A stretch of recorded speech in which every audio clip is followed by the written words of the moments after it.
Hey, I'm Paul, and I'm a story artist on the Wishmas Tree.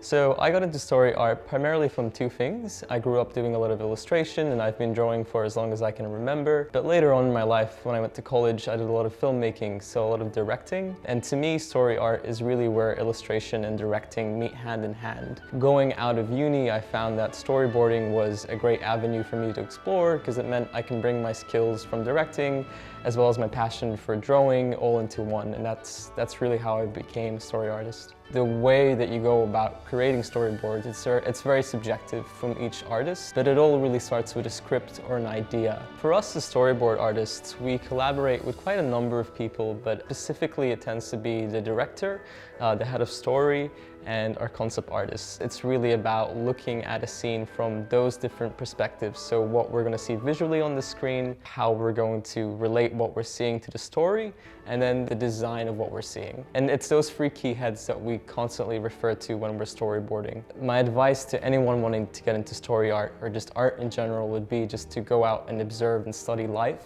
Draw people on a bus, as weird as it gets, and just observe life, because you'll find stories in everything. Even if it's an old lady crossing a street or a young kid buying an ice cream, there's story in that. I think the one thing that really sticks out to me in storyboarding and what really kind of gets me up in the morning to get towards my desk and spend hours and hours working away, and this might sound a little cliche, but it's the ability to elicit emotion through a visual medium. And I think I'm very lucky in that there isn't a lot of jobs or professions that allow you to do that allow you to come to work every day and create narratives and stories with the intention to elicit a certain emotion from a person. And in storyboarding, for me, that's reflected in the way I go about blocking out my acting with the characters that we draw. I really enjoy being able to start to give an indication to the animators what kind of emotion we want these characters to give.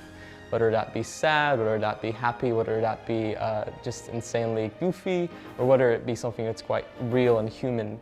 I think to me that's beyond the illustration side of things. As a storyboard artist, that's definitely my favorite part. So.